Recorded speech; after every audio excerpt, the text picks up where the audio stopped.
Olá pessoal, sejam bem-vindos novamente. Vamos seguindo sem enrolação com a parte 2 da aula 2, sobre o reflexo aprendido. A extinção respondente e recuperação espontânea. Como desfazer então o medo? Felizmente, reflexos aprendidos, inclusive as fobias, podem ser desaprendidos ou enfraquecidos. O procedimento para isso é a extinção respondente. Na extinção, o estímulo condicionado é apresentado repetidas vezes, mas sem a presença do estímulo incondicionado, ao qual ele foi emparelhado. Por exemplo, se o cão de Pavlov ouvisse a sineta várias vezes sem receber a carne, a salivação ao som da sineta diminuiria gradualmente até parar. Para uma pessoa com medo de carro após um acidente, por exemplo, o medo só diminuirá se ela se expuser ao carro, o estímulo condicionado, sem a ocorrência dos estímulos aversivos do acidente, como, por exemplo, o estímulo incondicionado.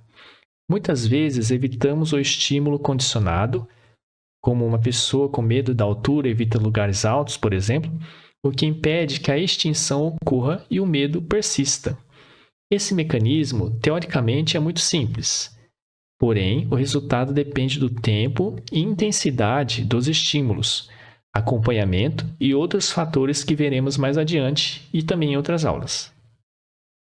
Uma característica interessante da extinção respondente é a recuperação espontânea. Mesmo após um reflexo ter sido extinto, ou seja, o estímulo condicionado não iniciar mais a resposta condicionada, a força do reflexo pode retornar espontaneamente após um período sem exposição ao estímulo condicionado. No entanto, essa força é geralmente menor do que a original, e exposições subsequentes ao estímulo condicionado, sem o estímulo incondicionado, farão o medo diminuir novamente. Então, vamos ver agora as estratégias terapêuticas, começando pelo contracondicionamento. Saber como os reflexos são aprendidos é importante, mas saber como ajudar as pessoas a se livrarem dos reflexos que as atrapalham é crucial. A extinção respondente é uma ferramenta, mas nem sempre é aplicável diretamente, especialmente em casos de fobias intensas, onde a exposição ao estímulo condicionado pode ser intolerável. Por isso, temos técnicas mais suaves e eficazes, como o contracondicionamento. O contracondicionamento ele consiste em condicionar uma resposta contrária àquela produzida pelo estímulo condicionado. Se um estímulo condicionado inicia a ansiedade, o contracondicionamento emparelha esse estímulo com outro estímulo que inicie relaxamento, por exemplo, uma música calma, uma massagem. Por exemplo, se ser questionado causa ansiedade e a massagem causa relaxamento, emparelhar o questionamento com a massagem pode fazer com que o questionamento passe a iniciar relaxamento ou ansiedade muito menor. Olha que interessante.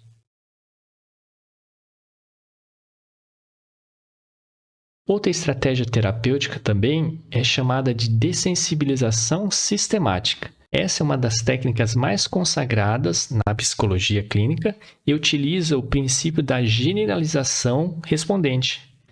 Consiste em dividir o procedimento de extinção em pequenos passos, construindo uma hierarquia da ansiedade. Por exemplo, funciona assim. Para alguém com medo intenso de cães, o terapeuta criaria uma lista de estímulos relacionados a cães, do que causa menos medo ao que causa mais. Por exemplo, aqui, ver fotos de cães, primeiro, depois, tocar em cães de pelúcia, em seguida, observar de longe cães muito diferentes do que causou o trauma, quarta etapa, observar um pouco mais de perto cães muito diferentes, quinto passo, observar de longe cães similares, sexto passo, observar de perto cães similares e, por fim, interagir com os cães similares. O cliente é exposto sequencialmente a esses estímulos. Quando o estímulo atual não inicia mais medo, ele avança para o próximo. Dessa forma, a extinção ocorre de maneira gradual e menos aversiva, aproveitando a variação da resposta de medo em função da semelhança dos estímulos. Ou seja, então, É uma exposição sequencial e repetida. E o progresso só se avança para o próximo item quando o atual não inicia mais medo. Na prática psicológica, é muito comum usar a dessensibilização sistemática em conjunto com o contracondicionamento. É quando emparelhamos o estímulo que causa ansiedade com algo que elicia uma resposta oposta, como o relaxamento. No exemplo do medo de cães, o psicólogo pode emparelhar os estímulos da hierarquia de ansiedade com uma música suave, por exemplo, técnicas de respiração ou relaxamento muscular. Essa combinação faz com que as repetidas exposições aos estímulos fóbicos sejam menos aversivas e acelerem o enfraquecimento da resposta condicionada. Olha só que legal. O biofeedback, medindo a ansiedade de forma objetiva. Para tornar as intervenções mais precisas e objetivas, muitos psicólogos clínicos estão utilizando medidas de biofeedback. O biofeedback oferece aos clientes informações em tempo real sobre suas respostas fisiológicas, como, por exemplo, batimentos cardíacos, ciclo respiratório, temperatura corporal, corrente galvânica da pele ou condutância da pele. Essa medida indica a quantidade de eletricidade que a pele está conduzindo e geralmente é interpretada como um indicador de ansiedade. Existem algumas vantagens. Usar o biofeedback é interessante porque ele fornece dados mais objetivos sobre a ansiedade do cliente. É muito mais preciso do que apenas perguntar: de 0 a 10, quanta ansiedade você está sentindo? Embora a pergunta seja subjetiva, ainda seja válida e deva ser registrada, se não houver outra opção. Dados objetivos e numéricos, preferencialmente em gráficos e tabelas, são cruciais para avaliar a eficiência do tratamento. A carga emocional das palavras. Condicionamento pavloviano no discurso. Vocês já pararam para pensar por que algumas palavras têm uma carga emocional tão forte? Porque a frase, por exemplo, "você é inútil", afeta um adulto, mas não um bebê de 3 meses? A resposta, em parte, está no condicionamento respondente. As palavras são, na sua essência, estímulos. Elas adquirem suas funções comportamentais através de emparelhamentos. Da mesma forma que o som da sineta de Pavlov adquiriu a função de eliciar salivação ao ser emparelhado com a carne, a palavra bife, por exemplo, um som, pode passar a eliciar salivação se for frequentemente emparelhada com o ato de comer bife. Pense nas palavras feio, errado, burro. Muitas vezes essas palavras são ditas em contexto de punição ou repreensão, acompanhadas de dor física ou medo. Com o tempo, o som dessas palavras ou a voz do agressor pode passar a eliciar as mesmas sensações desagradáveis que a punição original. Um exemplo comum é de pessoas que congelam de medo quando são chamadas pelo próprio nome, em vez de apelido carinhoso, por exemplo. Isso pode acontecer porque na infância um nome próprio era usado pelos pais principalmente em situações de repreensão ou castigo, criando o emparelhamento do nome, que seria um estímulo neutro, com a situação aversiva, transformando o nome em um estímulo condicionado para a resposta condicionada de ansiedade ou medo. Olha que interessante. O condicionamento pavloviano de ordem superior. Até agora, vimos o emparelhamento de um estímulo neutro com um estímulo incondicionado, para gerar um reflexo condicionado. Mas o que acontece se emparelharmos um estímulo neutro com um estímulo condicionado, que já elicia uma resposta? Isso é o que chamamos de condicionamento de ordem superior. Imagine o cão de Pavlov. O som da sineta já eliciava uma salivação. Agora pensemos em um quadro negro que não elicia salivação. Se o quadro negro for emparelhado repetidamente com o som da sineta, o quadro negro pode eventualmente começar a eliciar a salivação. Nesse caso, o quadro negro se tornou um estímulo condicionado de segunda ordem, e a salivação ao quadro negro é um reflexo condicionado da segunda ordem. Podemos ter até condicionamento de terceira ordem e assim por diante. Mas é importante lembrar que quanto maior a ordem do reflexo condicionado, menor é a sua força. Pense em uma música do casal. que por ser emparelhado com beijos e carícias, se torna um estímulo condicionado para sentimentos agradáveis. A foto do cantor dessa música pode ser emparelhada com a música e a foto também passará a iniciar sentimentos agradáveis, mas com menor intensidade do que a própria música ou os beijos e as carícias originais. Bem legal, né? Os fatores que influenciam o condicionamento pavloviano. O que torna o condicionamento mais forte ou mais fraco? O condicionamento pavloviano não é automático. Alguns fatores aumentam as chances de ele ocorrer e influenciam a força de resposta condicionada, que é o que vamos ver aqui. A frequência dos emparelhamentos. Geralmente, quanto mais vezes o estímulo condicionado é emparelhado com o estímulo incondicionado, mais forte será a resposta condicionada. No entanto, em casos de eventos muito traumáticos, como acidente de carro ou abuso, por exemplo, um único emparelhamento pode ser suficiente para gerar uma resposta condicionada muito forte. Segundo, tipo de emparelhamento.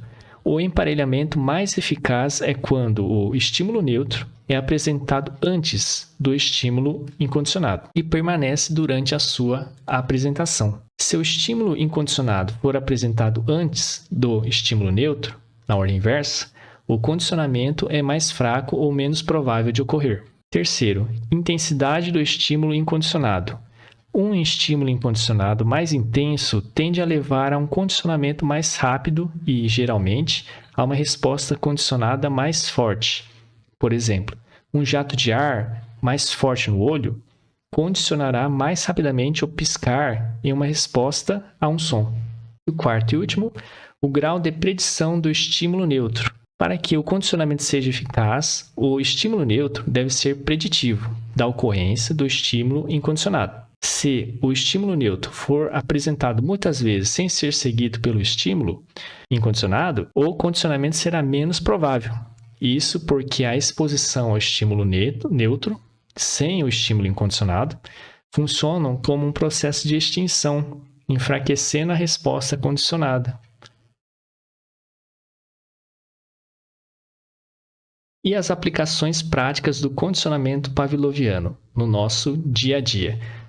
O condicionamento pavloviano tem aplicações em diversas áreas e a gente observa ele no nosso cotidiano, principalmente, por exemplo, na publicidade. Os publicitários eles frequentemente emparelham os produtos, que seriam então o estímulo neutro, com pessoas bonitas, celebridades ou situações de diversão e prazer. Que eles então iniciam respostas emocionais positivas. Após repetidas exposições, o produto passa a iniciar essas mesmas respostas emocionais. Olha só que legal. E quanto à saúde, pesquisas como a de Ader e Cohen mostraram que o condicionamento pavloviano pode afetar o sistema imunológico. Eles emparelharam água com açúcar como uma droga supressora do sistema imunológico. E observaram que pode fazer com que a água com açúcar sozinha passe a suprimir a imunidade. Isso tem implicações no tratamento de pacientes com transplantes, por exemplo, onde emparelhar medicamentos imunossupressores com cheiros específicos poderiam reduzir a dose necessária da medicação. Em outro estudo, foi observada também uma tolerância a drogas e overdose contextual, onde o condicionamento pavloviano nos ajuda a entender a tolerância a drogas e o fenômeno da overdose contextual. Siegel e colaboradores demonstraram em ratos que as pistas ambientais, o local onde a droga é consumida, podem se tornar um estímulo condicionado, iniciando respostas antecipatórias do organismo que atenuam o efeito da droga. Se a droga é consumida em um ambiente diferente do habitual, essas respostas antecipatórias não são iniciadas e a mesma dose pode levar à overdose, mesmo que não seja maior do que a usualmente consumida. O estudo mostrou que ratos que recebiam uma dose alta de heroína no mesmo ambiente de doses anteriores tinham menor taxa de mortalidade do que aqueles que recebiam a dose em um ambiente diferente. Essas aplicações demonstram a amplitude e a relevância do condicionamento pavloviano, não apenas para a psicologia, mas para a compreensão de muitos fenômenos do nosso dia a dia e também da saúde. Olha só que interessante, hein? Então, como conclusão, vimos que o condicionamento pavloviano é um processo fundamental na aprendizagem de reflexos, especialmente respostas emocionais. Ele explica como medos, ansiedades e outras reações são adquiridas, oferece bases para intervenções terapêuticas eficazes, como a extinção respondente, o contracondicionamento e a dessensibilização sistemática. Existem, então, aplicações em diversas áreas, como vimos, o mais comum como a publicidade e algumas pesquisas na área da saúde. Entender o condicionamento pavloviano é essencial para a sua formação profissional ou simplesmente para o seu autoconhecimento e aplicação no cotidiano. Bom, então terminamos aqui essa aula. E aí, gostou do conteúdo? Eu também adorei, eu achei sensacional. Você conseguiu ver aplicações na sua própria vida? Então, parabéns, obrigado e nos vemos na próxima aula.